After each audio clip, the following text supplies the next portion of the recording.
Good morning, everyone. Let's begin with the prayer together.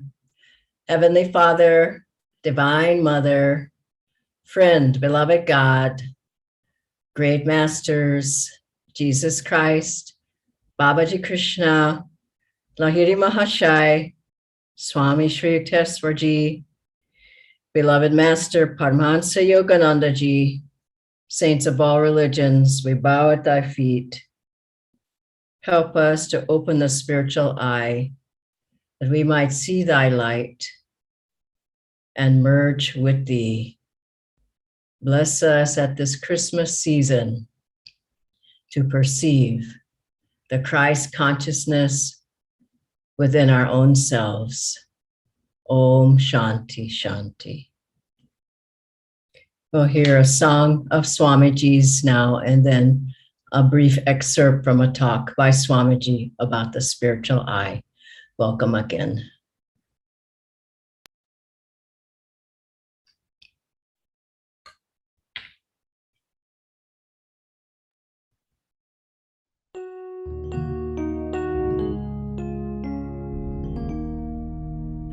A poor little girl walking in the cold, her clothing all tattered and thin, spied a rich man standing outside a church, outside a church, outside a church. Spied a rich man standing outside a church, the service about to begin. Kind sir, she said, hear an orphan child, the cold winds of winter have come. I've no place to live, not in all the world. Oh, help me find work in some home.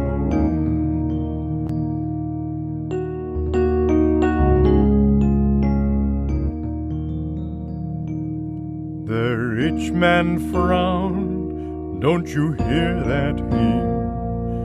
Good people have gathered in prayer.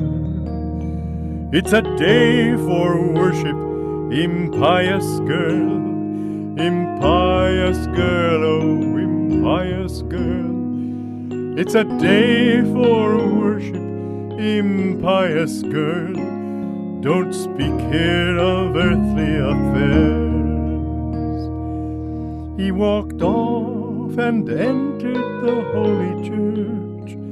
The girl wandered down the cold street, and there all at once she beheld a small boy, no jacket, no shoes for his feet.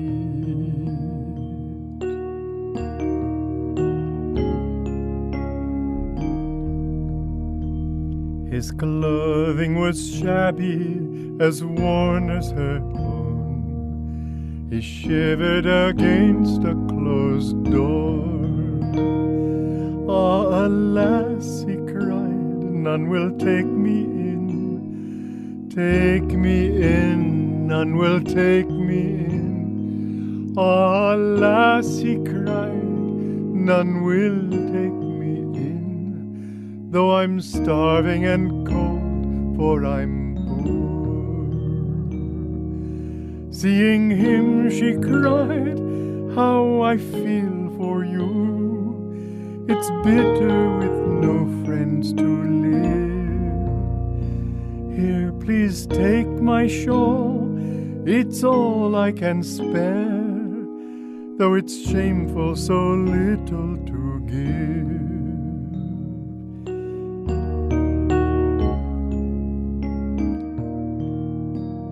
She wrapped him all up in the flimsy cloth, and kissed his cold forehead and smiled.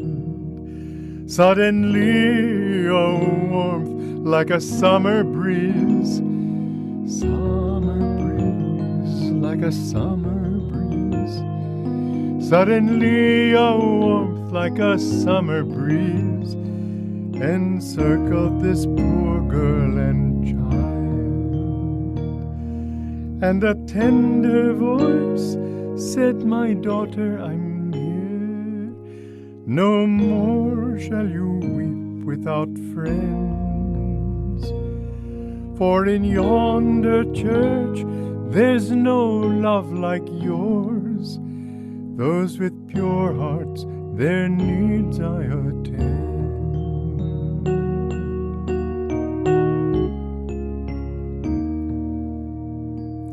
My child, all men's sorrows would turn to joy if they knew that to share is no loss. For its kindness softens the human heart, the human heart. For its kindness softens the human heart. I know, I who died on the cross. Worship means but love, and my love you've found by your gift to me here in the cold. And she saw their clothes were now woolen and warm, and the shawl was now spun of fine gold.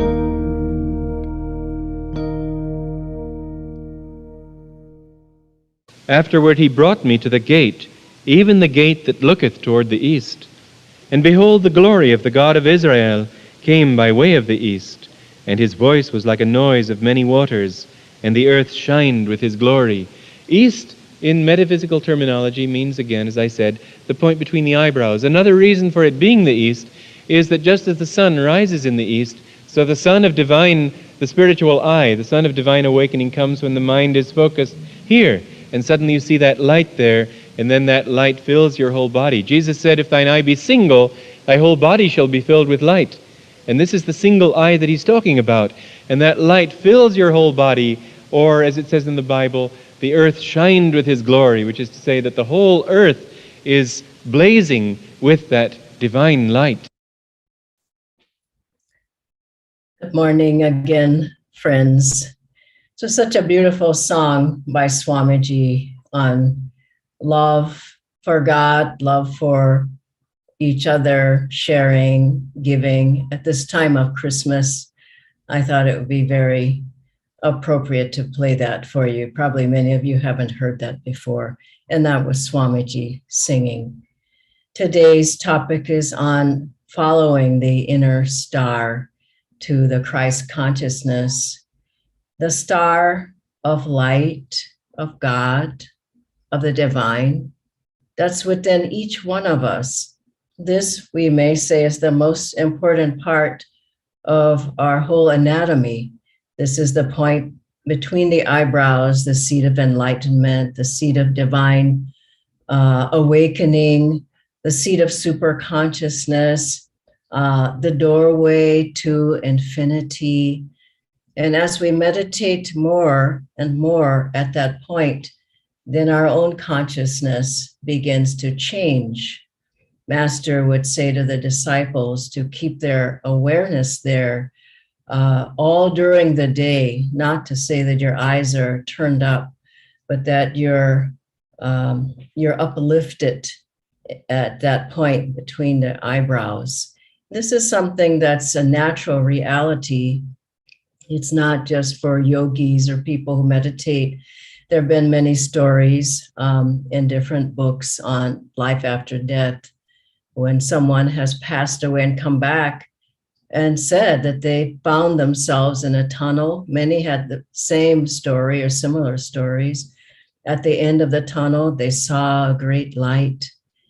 They heard sounds like bells, which is one of the sounds of the chakras, as they were going through that tunnel. And sometimes you hear of children who see a light there at the spiritual eye. Swami Kriyananda Ji, when he gave Kriya to someone in Paris, France, the first time the person did Kriya, they found themselves in a tunnel and moving through that tunnel towards the light. It frightened them. But just to say, it is a reality that happens sooner or later, especially for those who meditate. What do you see there?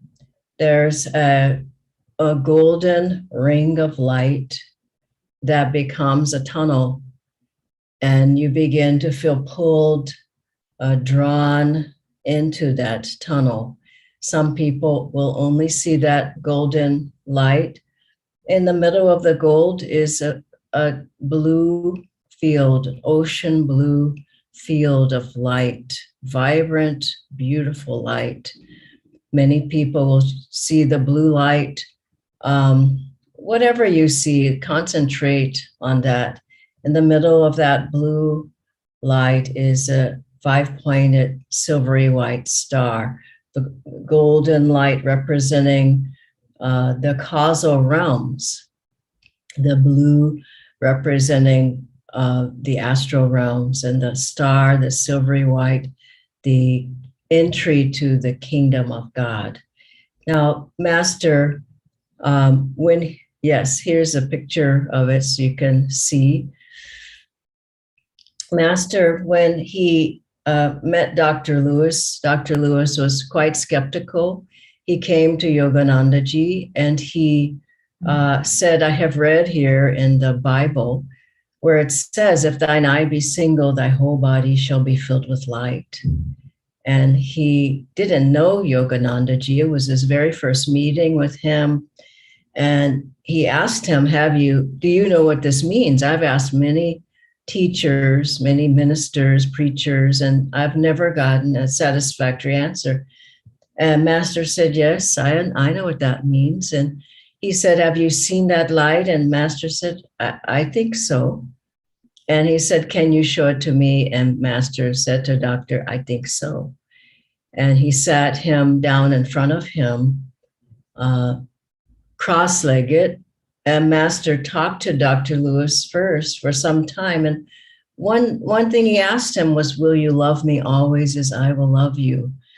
Meaning, was Dr. Lewis open to Master? Master knew that was his disciple. And Dr. Lewis said, yes, I will. And he said, I said yes because I could feel the love flowing. And then Master brought his forehead to Dr. Lewis's forehead, and he showed him the light of God. And afterwards, he showed him the 1,000-petaled lotus, the lights there. Dr. Lewis said it was like bubbling lights that I saw at the top of my head. And so this is a reality that as we meditate more and more, as our eyes are more still, as we're more inward, as we are more silent, as we're more focused there at the point between the eyebrows, more and more the light shines. This is also the seat of will and a concentration. And when we focus there in our meditation practices, we begin to draw in more energy through the medulla oblongata at the base of the skull. You could say the spiritual eye is a projection of the light, the energy that's coming in through the medulla oblongata. And here it's projecting light there. And that point between the eyebrows, as we develop more and more will, the light gets stronger and stronger and stronger, meaning as you focus more here, you're drawing in more and more and more power, divine power, prana, energy from the medulla, and you are able to see more and more light at the spiritual eye. It's a good thing to hold your arm out like this and hold it up to about 45 degrees. Look at your thumb as you hold your thumb up, and look there with your eyes open first, and then bring your hand down, close your eyes, but keep your gaze at that point. It's not, there's no strain, there's no pain to it. Your eyes aren't all the way up here focused. It's the awareness, even more so than eyes, we could say, that is at this point between the two eyebrows. There's a pulling sensation there that you will feel. There's a tingling, there's an opening, there's a feeling of going in to the spiritual eye. Even if you don't see light, concentrate there, and most everybody feels something, a vibration, an energy, a focus of energy there at the point between the eyebrows. And as you, over time, look there and pray to the masters, do the Om technique for those of you who have that, gazing into the point between the eyebrows, doing the higher Kriyas for those who have those, doing Kriya. And after your practice of Kriya, to sit long, just gazing up at the point between the eyebrows. And typically you see some light forming there, maybe some of the gold, maybe some of the blue, the stars, typically maybe the hardest part to see. But light is an experience of God. If thine eye be single, thy whole body shall be filled with light. It says in the Bible, as Swamiji said. And as you look there, your whole consciousness becomes more and more light rather than darkness. And your whole body, meaning really your spiritual body, becomes filled with light. And so during the Christmas meditation, I wanted to cover this topic now so that during the meditation, you have more of an opportunity to and focus and concentration on the spiritual eye. That is this eye, the spiritual eye is the light, the focus at the three wise men who Master said were Babaji, Lahiriji, and Swami Sri Teswarji, that they followed when they went to pay a visit to the Christ that was born. This is the seat of Christ consciousness, the Kutastha Chaitanya point, the seat of soul awareness in the body. This is the point where we realize that the spark of the divine is within us. And as we open the door to the spiritual eye, we soar through it into infinite consciousness with God. And so at this Christmas season, it's a very important time to remember we too have the Christ or Krishna consciousness indwelling in us. How do we find it? We gaze here at the spiritual eye with our practices, during our practices, after our practices, during the day, at any time that you're able, and keeping your awareness there all the time. A yogi's energy is focused up, it's not focused down. And so as you gaze up, you find your energy moving up. You find energy from Kundalini moving upward, and you find that you are focused here at the point between the eyebrows. And there is where we meet God. That's where we meet our gurus. And that's where we become enlightened to become one with God. So I'll read to you to close a beautiful story of Master with some of the devotees where he showed them the light. This is from Hare Krishna Ghosh's book of stories on his life with Master. One evening, Guruji sat in the middle of the group, surrounded by many disciples. My mother and my youngest aunt were also there. They had been requesting Guruji for some days to show them something that they may know God. First, Master Guruji did not agree, but with repeated requests, he said, "Oh, okay, I will show you something." Guruji asked all the disciples to leave the room and then said to me, "Hare Krishna, you stay here, close the door and switch off the lights." Afterwards, Guruji asked my mother and aunt to sit side by side facing him. Guruji asked them to close their eyes, to concentrate on God, just at the middle of their eyebrows. Then he uttered a few slokas in a low voice, which I could not understand. I sat there and watched, and suddenly I was amazed to find a divine light fall on my mother and aunt's faces as they were slightly smiling. After some time, Guruji asked me to switch on the light and open the door. When everything was over, I asked my mother, "Mother, what did you see?" Mother said, "Son, I cannot describe in what bliss we were." Later, Guruji said to me, "I have shown your mother and aunt Bhagavan Jyoti, the light of God." Om Shanti Shanti.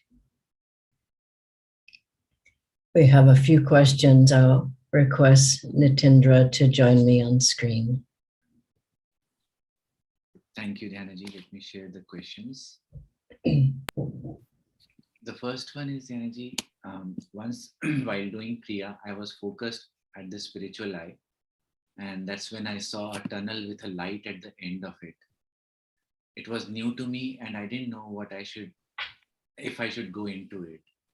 What do you advise in such a situation?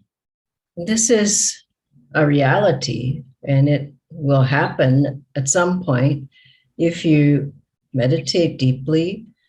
But if you're afraid, it will shut down typically. So what do? Try to relax, pray to Master to guide you at that point.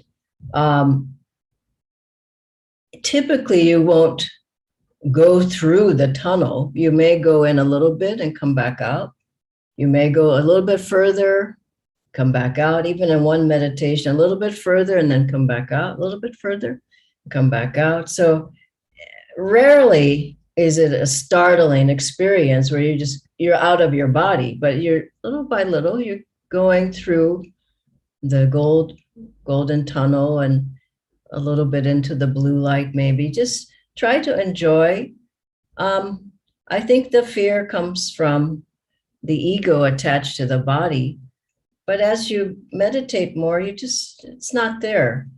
And I always just pray to Master, whatever you want is what I want. If this is right for me, fine. If it's not, fine. But let's face it, our meditation practices they're profound. They're deep. It's not like, my mind will always be racing my whole life. It won't. It will start calming down. No, my body will always be restless my whole life. It won't. Your body will start calming down. Oh, I'll never see anything or hear anything. You will. And so prepare yourself by doing your part, the practices properly, but also at different times, like now, it's a very deep time of year. Go a little more inward, meditate a little more. It's winter time now, and just take your energy in more. And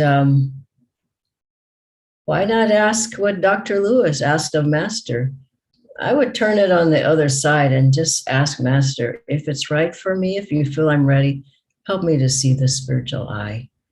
That's what I would say. And the fear, it doesn't last long. It's the ego gripping the body, but just let it go.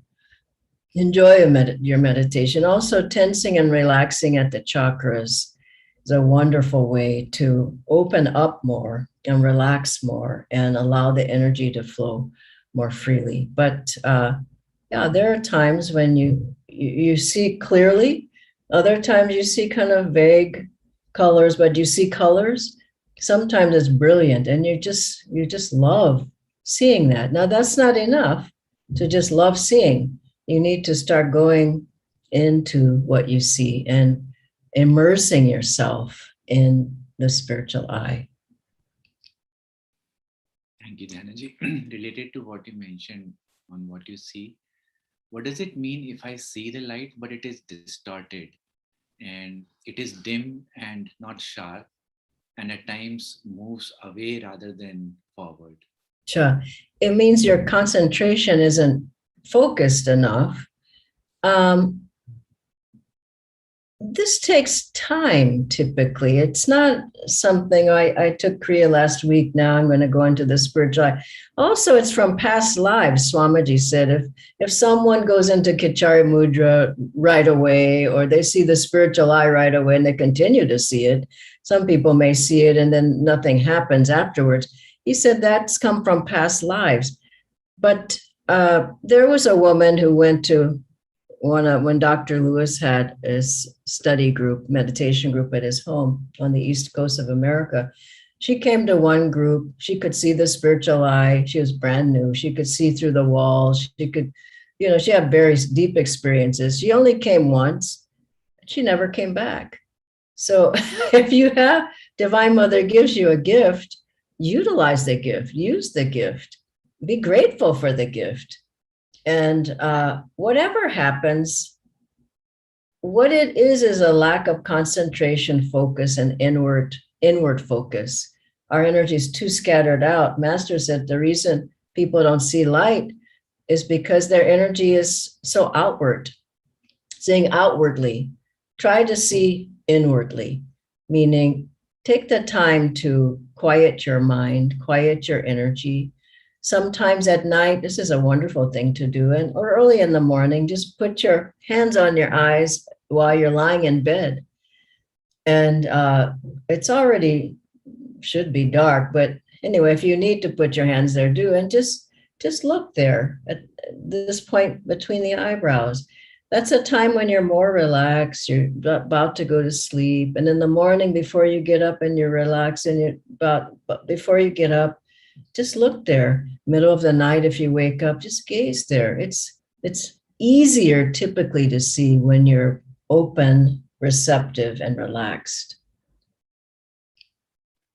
Thank you, Dhyanaji. We have two more questions. Mm-hmm. First is, what is the source of light at the spiritual eye?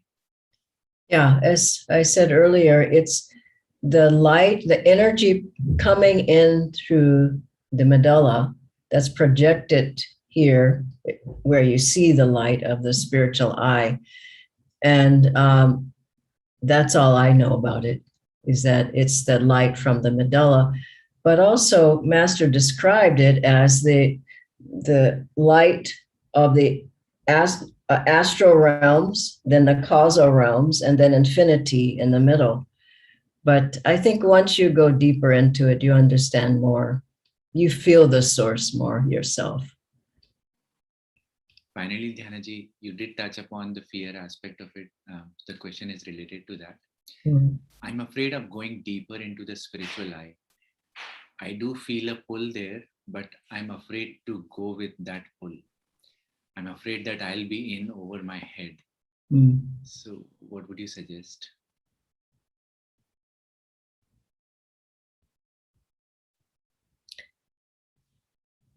Okay, I have some thoughts. Maybe do more things that help you to relax. That person is not relaxed. So yoga postures could help. Tensing, relaxing at the chakras could help. Om technique could help. Maybe energizing, tense, relax. Like if you're starting to see the spiritual eye and then you get afraid, maybe just do a few double breaths, tensing and relaxing, tensing and relaxing. Inhale, even count breath, hold, exhale. The person needs to be relaxed. I mean, it's a focused relaxation. It's not passive, but as long as there's a lot of tension, let's just put it this way. You're going to be going into the unknown. The unknown is really the known. This is more of the unknown to us right now. And we know, we've seen the light before. We've been in the astral realms before. We've had so many incarnations. We've gone beyond the body so many times. Peggy Dietz, one of Master's disciples, would talk about her problem wasn't getting out of the body, was how to get back into the body because she was out so many times. And so at a certain point, a yogi starts to have these experiences. And so just seeing the spiritual eye is only the beginning. We have to be begin to just offer ourselves, self-offering to God, to gurus, and profound experiences happen. We have to be prepared for them. So how do you prepare? Do the practices as Master said. Otherwise, if a person never energizes, they don't do Mahamudra or Kriya practices, and then something happens, they're going to be so tense that nothing will happen or it won't be comfortable for them. So just do the practices as given, pray to the gurus to help you, to guide you.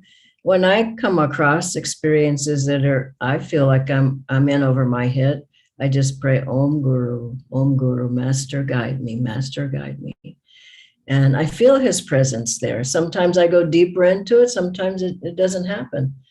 But we have to know that this is a part of our path. It's a part of it's a part of knowing God. And we have to be prepared for that. So, okay, any other questions? No, Dhyanaji, that was the last one. Thank you all. Have a wonderful day. And I hope that this was helpful for you for the 8-hour meditation. God bless you.